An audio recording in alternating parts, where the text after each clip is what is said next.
If 95% of your daily actions are unconscious, the only way you can have a higher level of success than you currently are having is to influence those unconscious daily actions. Your success in each area of your life, whether it's your career or your marriage, comes down to the cumulative effect of your daily actions.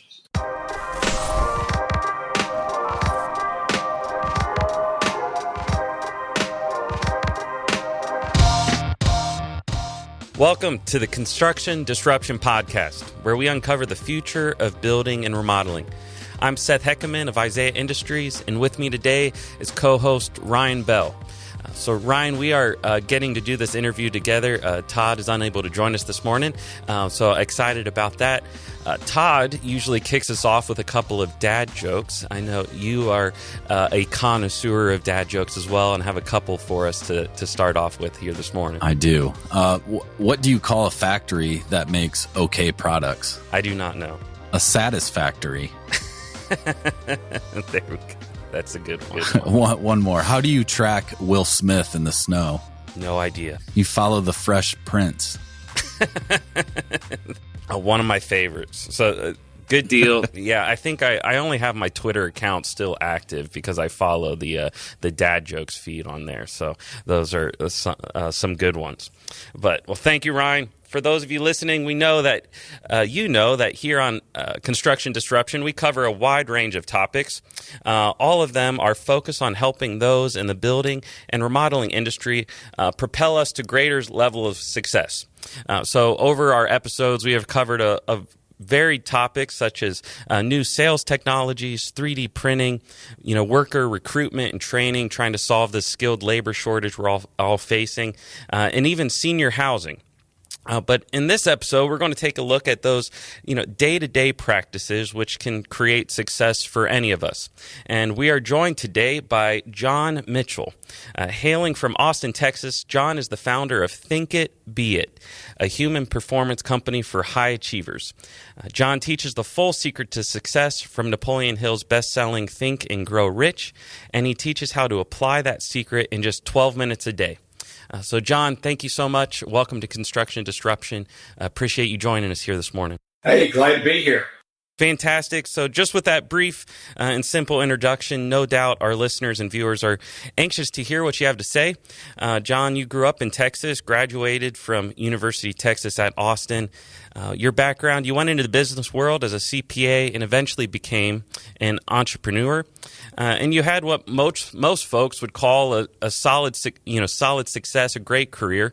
But then about 20 years ago, you tackled finding the full secret of Think and Grow Rich. Anxious to hear more about that. And that was really when you really blew the doors open for yourself and you started helping others as well.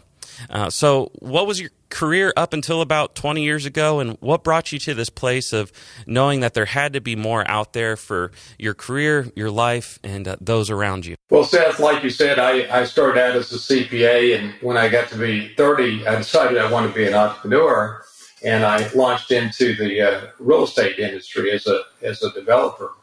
And then in my 30s and 40s, I was in like 7 different businesses. But when I hit 50, I just wasn't as successful as I thought I should be. And I had 2 goals in my life: to make enough money so I didn't have to work, and to find the woman of my dreams. And so on both of them at 50, I was falling short. And, on the money, I always made $200,000, $300,000 a year, but never close to 7 figures a year. And as materialistic as this sounds, I just did the math, and I saw that to have the exceptional life I wanted, I had to start netting over $1 million a year. And on the girl, at 50, I'd never been married, although I got to say, I did a lot of interviewing. Although my friends would probably call it begging, I prefer to call it interviewing. But so at 50, I'm like, well, how am I going to change this 20-year history at low 6 figures a year? And so I don't know, probably 3 months after I turned 50, it just comes to me one night: go find the top book in the world on success and apply that book literally word for word to my life. So I'm like, that's a good idea. But I didn't know if there was one book above all others. So I get up at night and do the research, and I see that there's one book that's been read by 100 million people, and the next best-selling book on success has been read by less than 10 million people. And that book is Think and Grow Rich. And I bet both of you have read it probably, right? Yep. I have. Right. So I'm like, boy, this is perfect. This is just what I'm looking for. And so I'm like a heat-seeking missile the next day. I'm at the bookstore. I buy the book. I read the book. And then I discovered the problem. The book says there's a secret for success, but he only gives you half of the secret. It's on the reader to figure out the other half. Well, I'm bummed. I need the full secret. And so I mope around for probably 3 weeks. And one day I just wake up and I go, John, just man up and figure out the full secret. And so over the next 2 months, I just immerse myself in the book. And I figure out the full secret and a 12-minute-a-day technique to apply it. And so I start applying it to a new business I started in the reverse mortgage business. And like immediately my income starts doubling to where 4 years later I'm netting $5 million a year, which was 25 times what I'd ever made before.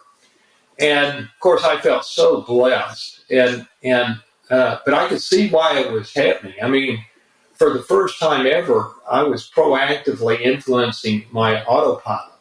And I could just do things I could never do before, and they were all happening automatically without thinking. And it truly felt like having a superpower. And I saw that it worked because I was focused only on what moves the needle. I tripled my discipline. Now I could do the habits I couldn't do before. And I had new ideas coming in my head consistently every week that just weren't coming in before. And I became fascinated that you could take two key scientific principles and so materially impact your success. And so to wrap this up, I wanted to share this with the world, and I got enough money so I didn't have to work. And I guess about 7 years ago, I sold my company, and about a month or two later, I met the former chancellor and president at the University of Texas, and he said, "Hey, you got to teach this at the University of Texas, and why don't we teach it together?" And so that started the process 7 years ago. But my joy of life today is teaching this superpower to driven entrepreneurs, just to take their income to netting 7 figures a year and make their path easier than mine was. Wow. Obviously, incredible power in all that you learned and inspiring now taking that forward and helping others. So I have to ask, though, you netted the income. Did you find the girl? I did find the girl. Thank you for asking. And you know, it's funny. It was all about the money back then. But I see that was pale in comparison to finding my life partner and all the other things that sort of came from this process. The money was the external part of it, but the other parts were so much more than the money. You know, so much there that we'll want to unpack. For those of our listeners who haven't read Think and Grow Rich, can you share, what half of the secret is in that book and then lead into the other half you were left to develop on your own? Absolutely. So right at the start of the book, he says, there's a secret for success, but I'm going to give you half the secret. And the half that he gives you is that everything starts with a thought. Well, I'm like, okay, I buy that, but where do I go from there, right? I mean, I didn't argue with it, but where do you go from there? And one of the things I saw with Think and Grow Rich that was so unusual was they talk about how you should apply science to your life to up your success, which was an idea that was foreign to me. And the book is based on one foundational idea, and that idea is that 95% of your daily actions are unconscious. And I think what's interesting about that is we hear so many facts that are thrown at us, and we don't really know what's true and what's not true. But think about that. if 95% of your daily actions are unconscious, the only way you can have a higher level of success than you currently are having is to influence those unconscious daily actions. I mean, it's pure math, because your success in each area of your life, whether it's your career or your marriage, comes down to the cumulative effect of your daily actions. So you've got to influence those daily actions, because that's what determines your success. And since 95% of them are unconscious, the only way you can influence them is by proactively and with intention influencing the subconscious mind. I mean, it's amazingly simple. Don't you think? Yeah, and just thinking back over the course of my day, I can easily see how it would be 95% and more, and beginning to affect that huge chunk of time and energy and activity would be a total game changer. Right. And here's the other thing that's interesting about it. So once you get the 95% of your daily actions are unconscious, that's the big domino. If you get that and really believe that, and I encourage people to Google it if you doubt it, but once you get it, everything gets a lot simpler. And here's the fundamental problem that every one of us has. We're innately wired for survival.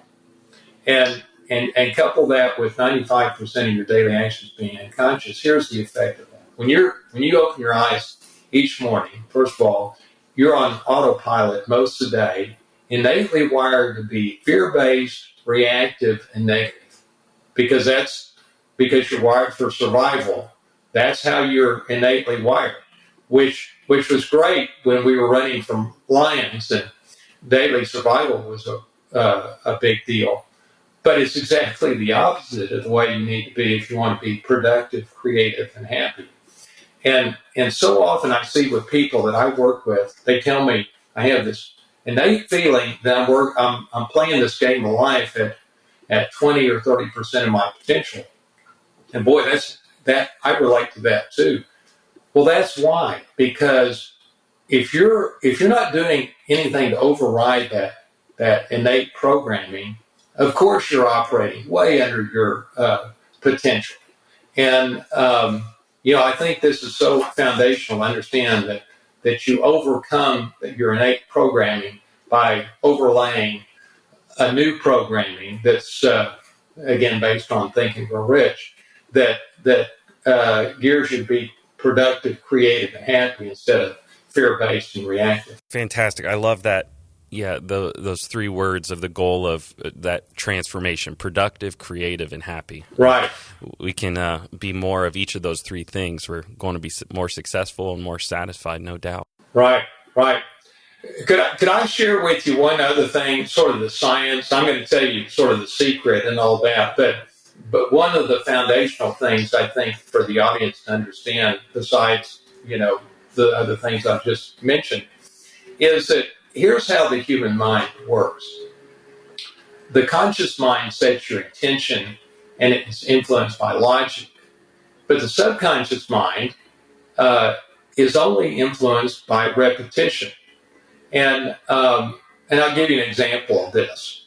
Let's say you want to lose weight. Well, the intention to lose weight was determined by the conscious mind, based on logic, but based on the health benefits. Well, the reason people aren't losing weight is not from lack of intention. It's lack of influencing the part of their brain that controls their daily actions, meaning their exercise and their eating. And that part of the brain, and again, 95% of daily actions are unconscious, that part of the brain doesn't care about logic. It's actually controlled by a more primitive part of the brain that is influenced solely by repetition. And that's where this 12-minute a day technique comes in, is you're reprogramming your autopilot through this repetition. And that's why it's so powerful, I think. Does that make sense?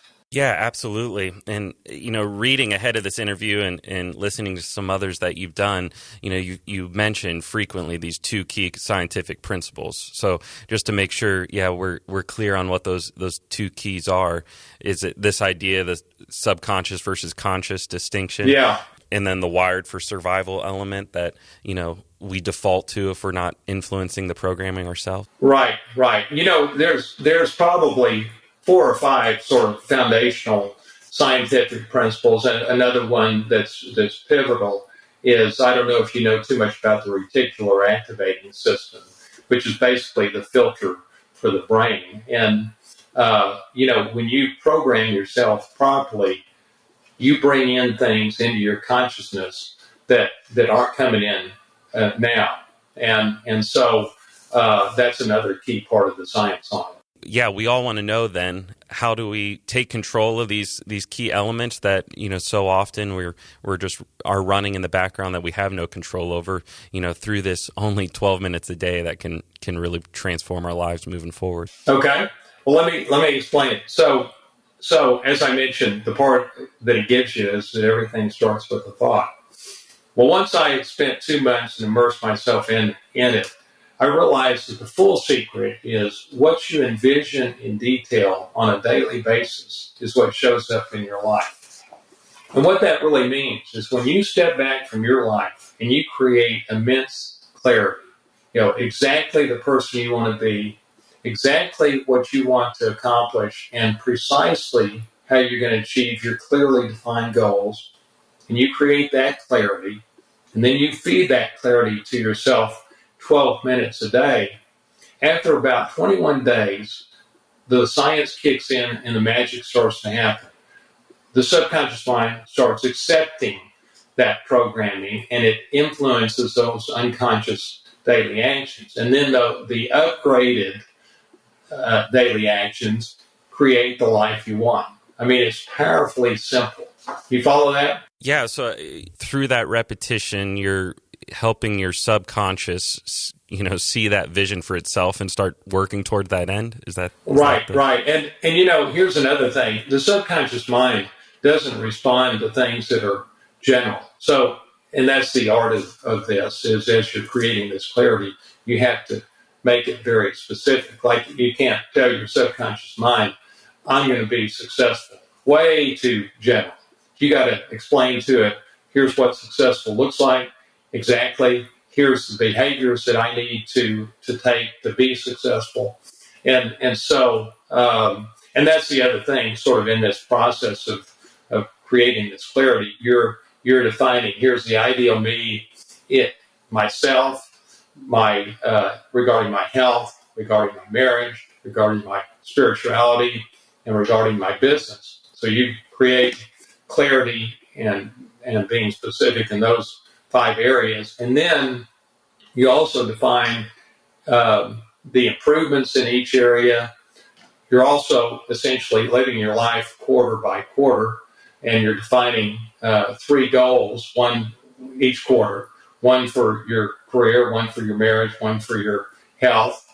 And you're defining, here is the goal, here's the why behind it, here's the 3 or 4 key behaviors. You're tracking sort of on the bottom of our template your performance on those behaviors. But again, it all only takes 12 minutes a day. How do you recommend laying this all out? I'm assuming it's part of your coaching is this process for determining all this. Like, I have a dream board that I created basically with just images that cover like health and family and leisure and stuff like that. And I do not do a good job of looking at it daily. I know I should open it up and look at it probably every day, but it sounds to me like there needs to be more behind that process to really train my brain down that path. Well, true, but kudos to you for doing what you're doing, because this is the first sort of step to establish the goal. It's interesting. You remember The Secret a while back? Y'all remember that? Or y'all too young for remembering The Secret? Maybe. What was it? Well, it was. This is, I don't know, around the year 2000. Oprah was big into it. It's a big thing, and it was sort of, you envision whatever you want, and it'll come to you. And to some degree, it's based on Think and Grow Rich. But I'm like, whoa, it takes way more than just envisioning what you want and it comes to you. Sure, that's a part of it, but you got to identify the key behaviors as well. Right. And you know, and if you don't mind, let me share something that's sort of personal that I don't always share, but I think it's pretty important. And I'll be vulnerable, maybe a little. So, you heard my story at 50, and I'm trying to figure out how to be more successful.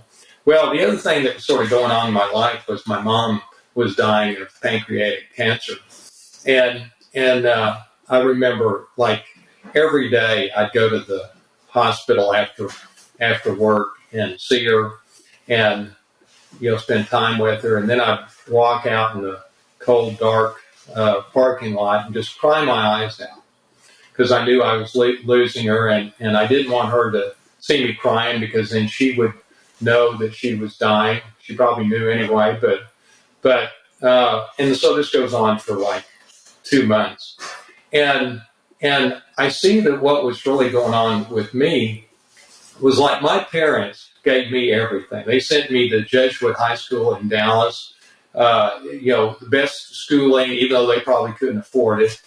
And I'm there in that parking lot every night, and I'm crying from losing my mom, but I'm also crying from, what am I doing with my life? I'm not making a difference in this world. I have an average life, and I'm like, I hate the average life. I mean, I know I'm capable of so much more that, I'm not really honoring all that she gave me. And, now I see that is probably the thing that caused me to dig into Think and Grow Rich at the deeper level than anybody on this planet ever has.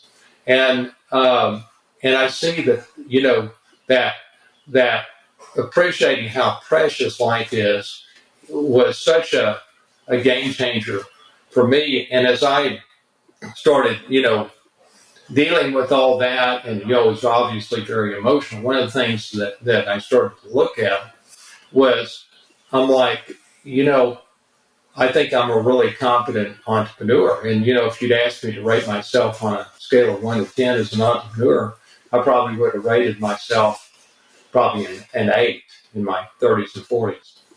Well, once I crossed over to netting 7 figures a year, I'm like, whoa, I wasn't an 8. I was closer to a 3 or 4. And I think this is the problem that a lot of people make. I thought I was an 8 because I worked harder than all my friends. But working hard doesn't necessarily translate to being competent as an entrepreneur. And that was the confusing part of it. And I saw that once I got on the other side of netting 7 figures a year, I saw what being competent as an entrepreneur really was. I mean, it's being highly focused only on what moves the needle, defining what that is, and being myopically focused on it. It means being highly organized. It means bringing in the wisdom of experts and into your head on a consistent basis, basically using a system. It requires stepping back from your business a couple of times a week and just thinking, deep thinking, which is something I'd like to teach your audience here at the end. And there's 3 or 4 other key habits, and so I as I work with clients, I do what I call mentoring plus methodology. That mentoring is teaching them that focus and the habits.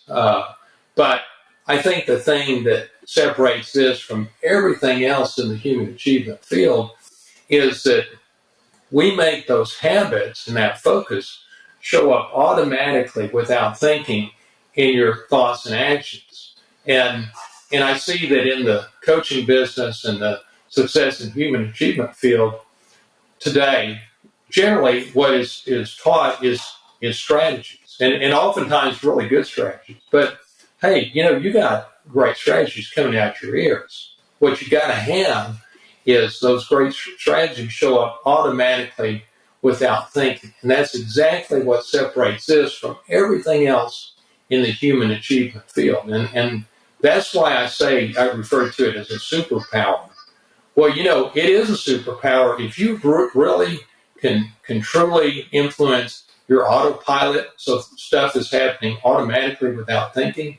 That is a superpower. No, it makes perfect sense because, you can work harder and you can move things forward, but working harder if still 95% of that effort is outside of your control, right? It's still a key limiter. And so being able to harness that and take control and leverage it for what you want to accomplish, and do want to thank you for that vulnerability and that another key component of your story with your mom. And as we connect with folks, we hear so many that have those key moments through their life that really expands the perspective and opens up what success really means. And we talk about these strategies, and obviously making more income and being successful is a part of that. But to what end, and what do we then use that for? And that's beautiful. So thank you. Sure. And I have people say to me, well, this won't work on me. I'm like, hey, this works on everybody. It's pure science. It can't not work. But here's the thing. It's not necessarily right for everybody. Yes, it works on everybody, but I see that this is only for driven people. And I'll give you an example of why I say that. About 4 years ago, I went and met Darren Hardy, who I think is the top expert in the world on success. Do you know who Darren Hardy is? I don't offhand. I do not. Well, he's a pretty amazing guy. He used to be the editor of Success magazine. And, truly amazing guy. And a lot of people consider him the top expert in the world on success. So I go and I meet him 4 years ago because I wanted to see if there was anything similar to this. Maybe he would see a flaw in it or something. But so I sit down with him. And he looks at it, and he looks at our template, and he goes, this is good. And then he looks at it closer and goes, wow, this is really good. But he says, John, people aren't going to spend 12 minutes a day on this. And I'm like, Darren, how the heck can that be? At 25x my income, Time Magazine did a cover story on the science behind this. We're applying the simple concept to the top book of the world on success. I'm like, how are people not going to spend 12 friggin' minutes a day on this? And he goes, John, you're new to the success business. He says, the dirty little secret is that most people won't do anything to impact their success and achievement in life. He says, you got to find people that are driven, where a higher level of success is an absolute necessity. He says, for most people, it's just merely a preference. And that was so enlightening to me and proved to be so true. And, so as my partner and I work with clients, the main thing we're looking for is people that are driven, because the 12 minutes a day is easy. The hard part is creating that clarity in their situation. Now, we help them with that, but we're all about impact. And if we don't sense that they're driven, they're not a good fit for us, because our goal is always to double the income our client made last year. And if we don't think we can do that, we won't take them as a client. And so, and also we give a money back guarantee. So we got to be sure that they're going to do the work. And so that's a key part of what we do. But this is only for driven people. Are there key indicators, or do you get tipped off quickly when you're meeting those folks and can tell whether there's someone where the rubber's actually going to meet the road on these principles? That's a great question. From doing this long enough, we pretty well know. And sometimes people go, I don't know if I'm driven or not. Well, if they're wondering about it, they're not driven. I mean, you know it. If you are, you're not. I just taught my class yesterday at the University of Texas full of 20-year-olds, and and we're having that discussion of do you think you're driven or not? Because I didn't know. I don't know. At 20, I don't know if I thought I was driven or not. But I see that they think they are. A lot of them, not all of them, obviously. But I thought that whole idea of are you driven or not is interesting. Yeah, absolutely. So you've mentioned this template a couple of times. So can we dig into that a little bit of how you come alongside and really the nuts and bolts of helping this driven person, create this clarity and these goals, and how I think you mentioned quarterly earlier, but how frequently you go through this process as well? Well, basically we're creating clarity to a level that most people have never dug in that deeply. And I think it really takes sort of this back and forth between us and our clients, because you can give them the questionnaire and they can do it on their own. But, I think it's that third party pulling it out and going, come on, I need that clarity, but I also need it more specific, because if I'm going to influence your subconscious mind, again, it's got to be specific. So we can't have it being too general, which is what ends up happening initially. And so that's sort of how it works is once we get that clarity to the degree that we want, then we put that clarity on our template.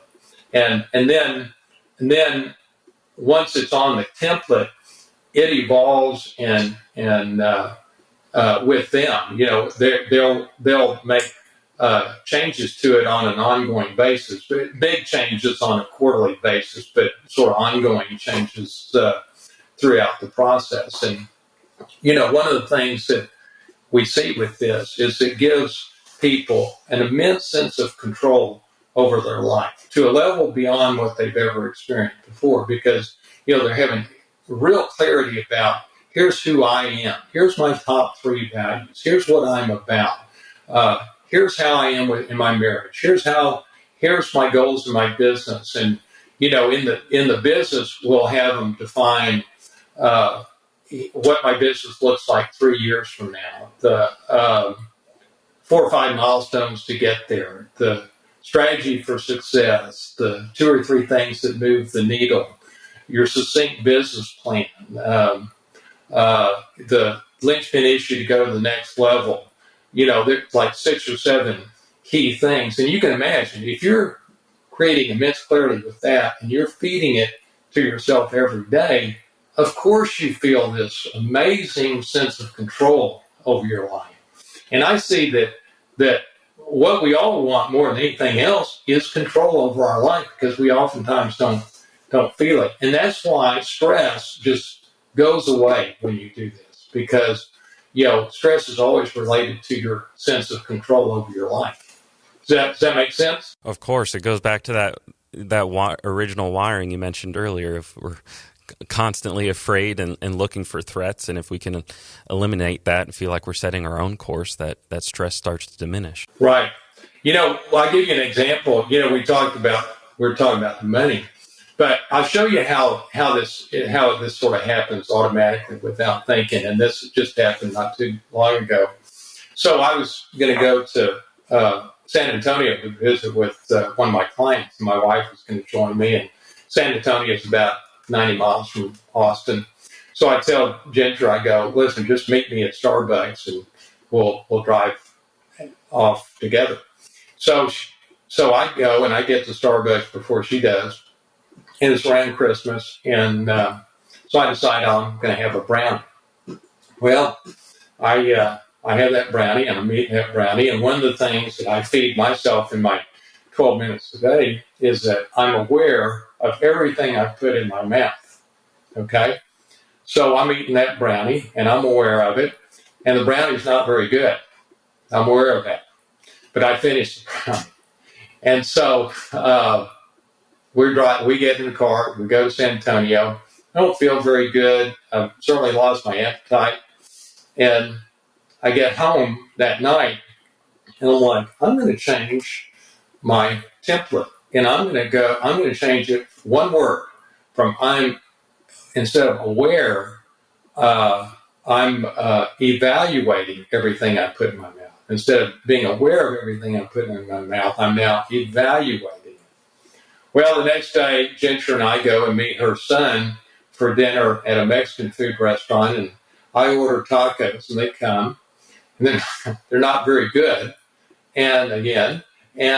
But this time, I'm evaluating what I'm putting in my mouth.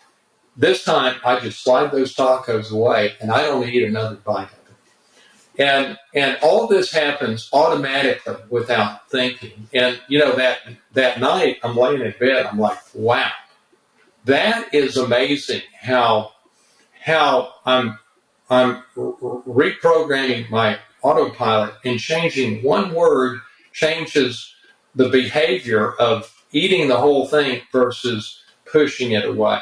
And you see how powerful I think this is? That's so interesting, that example, because listening to it, I'm thinking, it's powerful how conscious you've become of, such a broader spectrum of what's going on with you and around you. But you describe it as it's happening without me thinking. So, it goes back to, what we've been talking about from the beginning of making your subconscious more conscious, but still, letting it leverage you towards your goals rather than away from them. Right. Right. Two, that you've built all these practices in your life on a daily basis where you don't wait for the next quarter to make that change. You make the change the next night, and you're implementing it the very next day. Well, you're growing and evolving, and sort of once you open this rabbit hole of clarity, there's always another layer of clarity, but you can't get to that next level of clarity until you get to the previous level of clarity. And I see that it impacts my marriage big time. And for your audience, I have something because I hopefully everybody finds this interesting. But how do we sort of dip our toe in the water? And here's what I have for you. I want to teach your audience how to set aside time to just think, to deep think.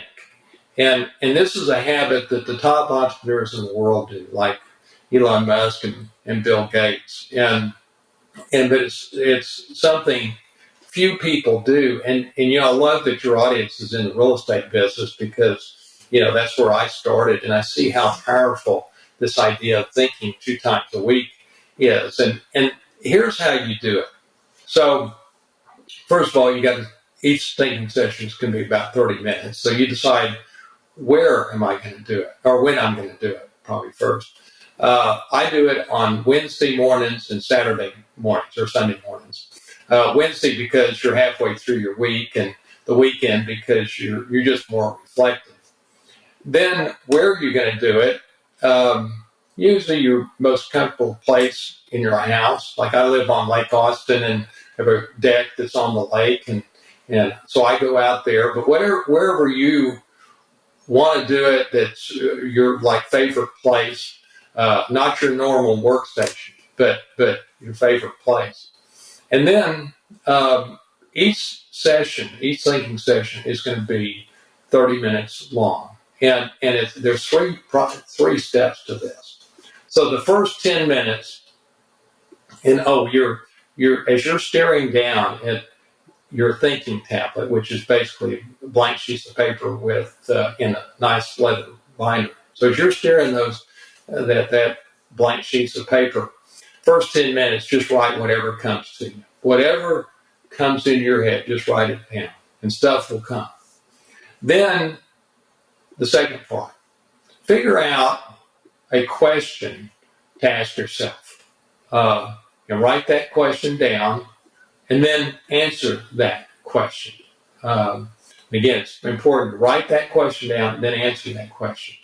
And that probably will take the answer will probably take you 20 minutes. And then at the end of this thinking session, you draw a line under the last thing you write, and you list the 2 or 3 takeaways, and then you also list the 2 or 3 action steps, and then you take those action steps and put them on next week's to-do, so you're connecting your thinking to taking actions.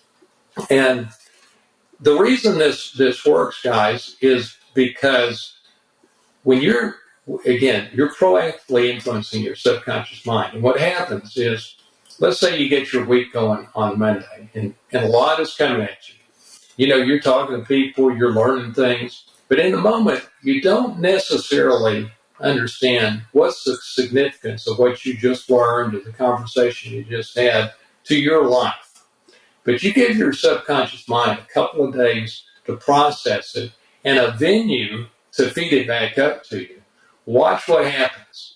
And, I'll give you an example of this. I had a client that's up in Portland. A lot of my clients are in the real estate business. He's in the storage facility business. And he makes a couple of $1 million a year. Half my clients are making 7 figures a year. Half of them want to make it, typically are, making 6 figures a year. Anyway, so he becomes a client, and we're going through this clarity thing, and I tell him, we'll do a thinking session on what moves the needle. Well, he does a thinking session. He comes back and tells me, he says, I think what moves the needle is getting properties that I've already acquired, finished, and producing income. That's what moves the needle. And I'm like, no, I don't think so. Just from my standpoint, I don't think so. I said, so Wade, let's do a thinking session together. So we get into it, and I ask him the question as I go, what's your special talent? He goes, well, I can see opportunities in stories that other people can't.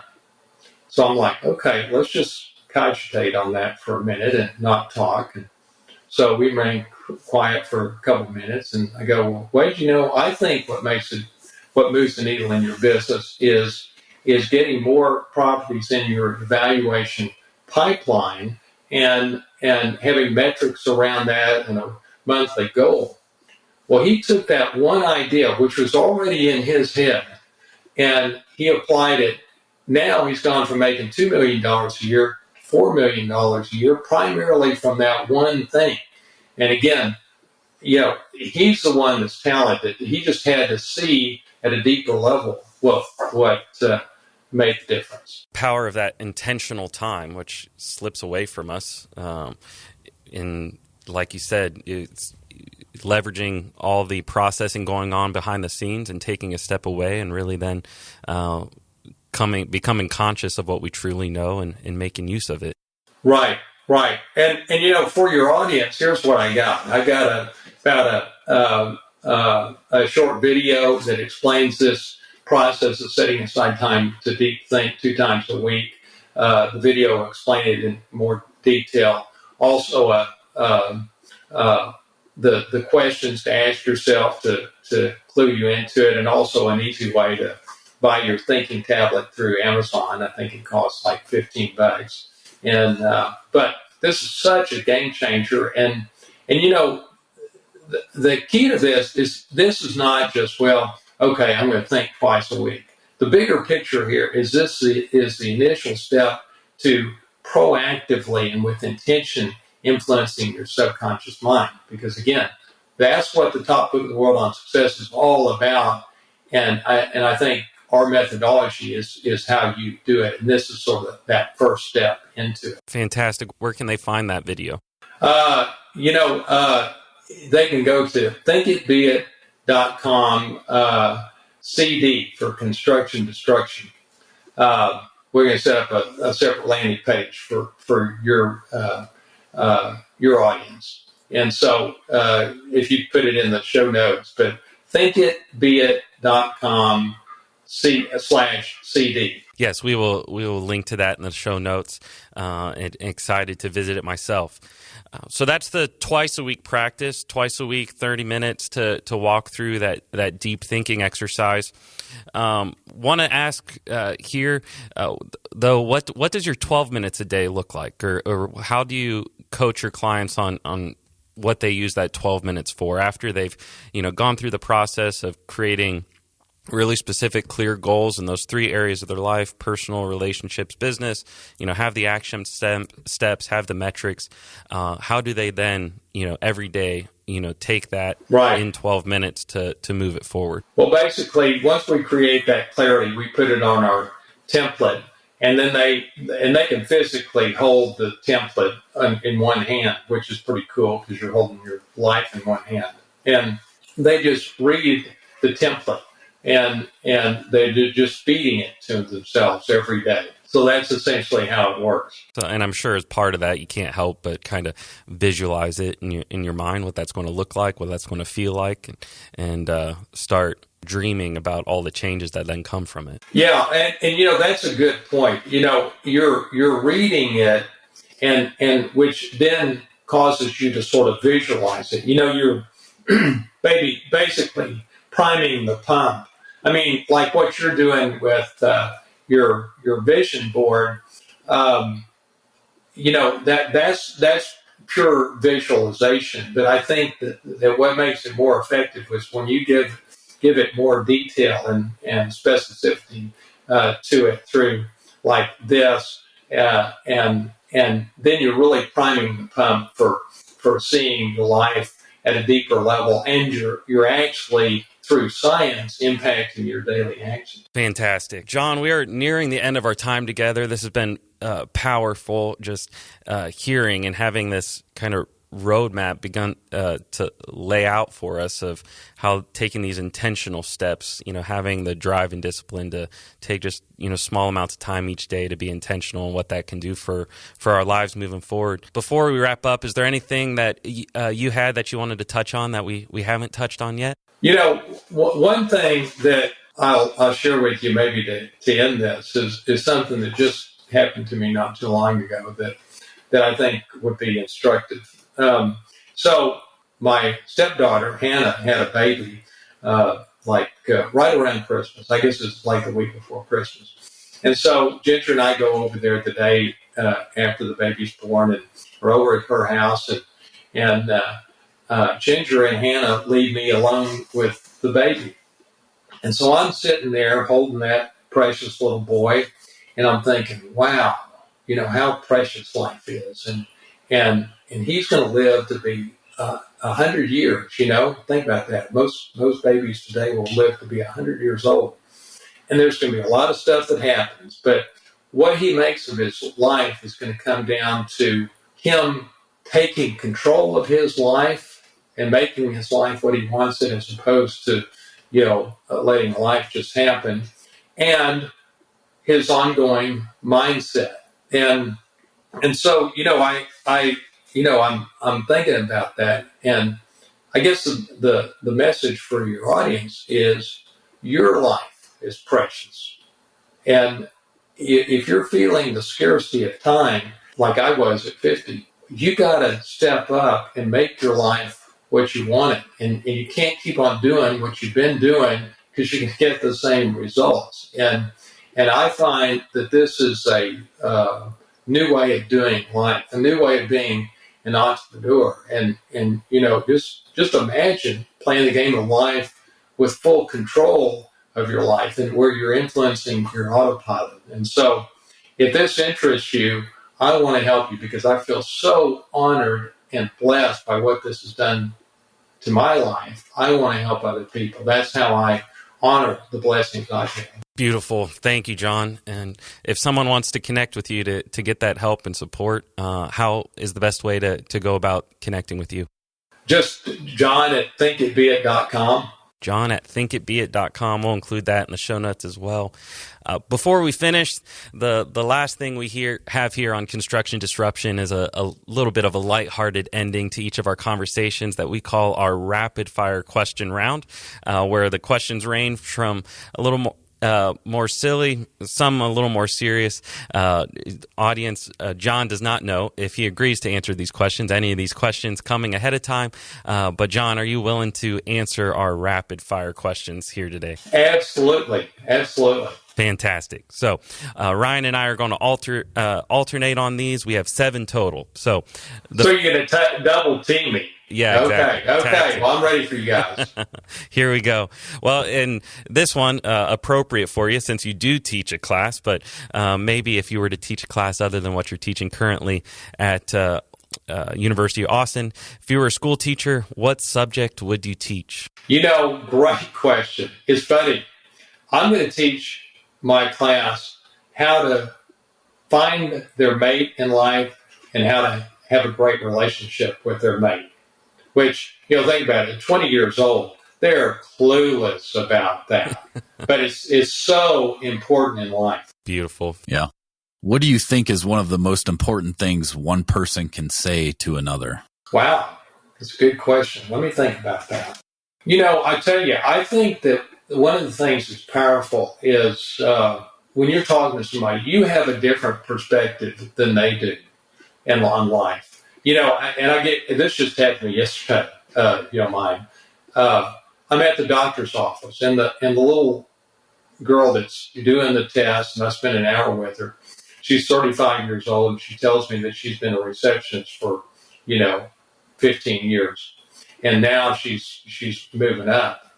And I'm like, that is great that you've had the perspective to step back from your life and see that you want more. And so to answer your question, I think giving people perspective, but you got to meet them where they are, not necessarily where you are, but where they are, so they can see things about their life that they're probably too close to it. I see this all the time with my clients. They're so close to it, they can't see the forest for the trees. So I hope that answers the question. It does, yeah. Great answer. If you had the opportunity to take an unusual mode of transportation, something you've never taken before and probably never will, what would it be? An unusual mode of transportation. This may be out there, but I think, transporting your mind to another place is a pretty interesting idea. A few years ago, I met a guy that worked for the CIA, and I met him at the Monroe Institute, and he was a guy that ran the CIA's department for transporting mentally to another place. They call it remote viewing, and so that'd be it for me. Interesting. I'm going to look up remote viewing. So I love that. Good answer. He told me, can I tell you one other thing that just blew me away? For sure. So I spent like 6 or 7 hours with him, and he tells me, I said, okay, you obviously work for the CIA, you know a lot of stuff. I don't know if you can tell me this, but you believe in UFOs. He said, yeah, I've experienced a UFO. Do I have some time to tell you this quick story? Yeah, go. We have to hear it now for sure. Right.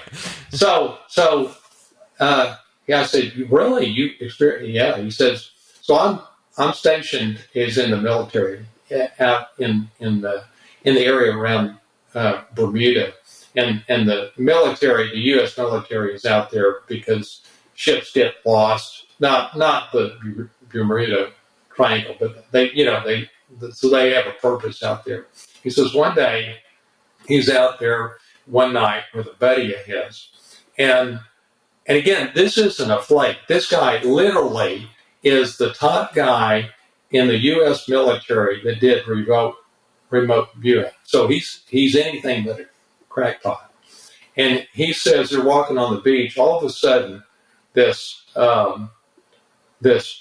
orb comes down, and it's about 100 feet above them, and it's just unbelievable. And it's hovering for about a minute, and then it takes off, and it takes turns that are impossible for a spacecraft. Well, they're like blown away. They go back to their barracks, and in the middle of the night, one of them gets up and has to go to the infirmary because he's feeling terrible, and he gets in there, and they go, well, you've been exposed to massive amounts of radiation. And,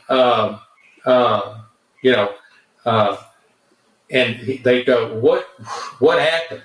Well, he and his buddy don't really want to tell him what happened because, you know, it just sounds too unreal and it could hurt their military career. And, you know, I almost hesitate to tell that story because it sounds so far out that I'm just telling you, that's what he told me. And I thought, wow, that is interesting. That's the closest I've ever gotten to really getting any sort of inside information on that. So, for whatever that's worth. I'm not sure if I'm happy I've heard that story or wish I would. Ignorance is bliss, maybe. I don't know. We'll see. Right. I'm glad you shared. I am pretty sure I saw a UFO when I was younger, and I've always questioned my what I saw. Really? But yeah, the more right. Right, that's interesting. Did you really? Yes, I believe I did. I was sleeping, and there was a bright light or something that kind of woke me up, and I looked out my window, and it was this huge bright light, and then it like shrunk very quickly in phases, I guess. I don't know, but I didn't tell anybody about it forever because I'm like, oh no, I was just seeing things. But the more I think about it, I don't know. I woke up with a weird feeling too. Right. Well, you know, we think we know everything. Yeah. You know, we know so little. Right. You know, I tell you, I think in the next 10 or 15 years, of course, I'm biased because this is what I do, but I think you're going to see science is going to prove more and more of this power of the subconscious mind to where, to a large degree, what we're talking today is going to be mainstream in, 15 years from now. So we got to get on it early. That way we're leading the way on rather than getting lapped on someone else harnessing it. Well, you know, like I told my class yesterday, I said, listen, you want to have the average life, then do what everybody else does. You want the exceptional life, do what most people are not going to do. A lot of truth in that. All right, back to rapid fire. Okay. If you were to name your daily driver, what would you name it? My daily driver? Yeah, like a car. You talking about the type of car or the driver? If you were going to give it a name, if you were going to name your car, what would you name it? Oh, okay. Well, I'd call it the Batmobile because I have a Lexus LC500 and it looks like the Batmobile. Nice. When you were a child, what did you want to have as your grown-up career? Boy, that's a great question. You know, I was into sports, and so I probably wanted to be the quarterback of the Dallas Cowboys. What's the worst piece of advice you've ever been given? That's interesting. That's a tough one. What's the worst advice I've ever been given? I'd say get along with everybody. I like that answer. Yeah.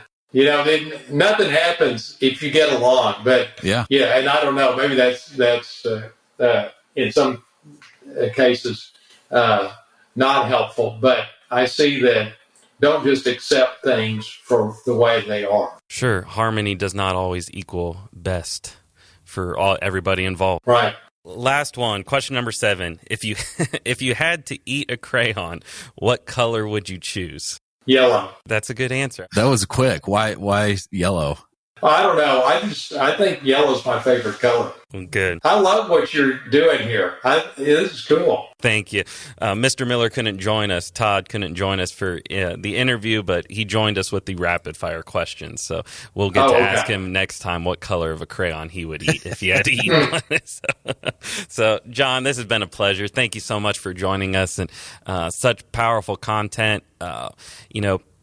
Packaged first and foremost in your heart for people, what they can do for their lives and the lives for people around them. I love that message, that preciousness of life that you shared, holding that baby and how we can then care for ourselves, reminding ourselves that our lives are precious and the lives of our family and colleagues and everyone else we come in contact with. So thank you so much for your time today. And so appreciate what you're doing. Okay, thank you. Fantastic. Thank you, those of you who are listening as well, for joining us for another episode of Construction Disruption. If you are enjoying this time with us, we ask that you leave a review rating on Apple Podcasts, YouTube, or wherever else you are consuming this podcast. Until we are back together once again, encourage you to yourself, whoever you are coming in contact with, make a difference out in the world, make someone smile, provide some encouragement. So much good can be done if we all make that our goal and focus. So until the next episode of Construction Disruption, take care, God bless, and look forward to our next time together.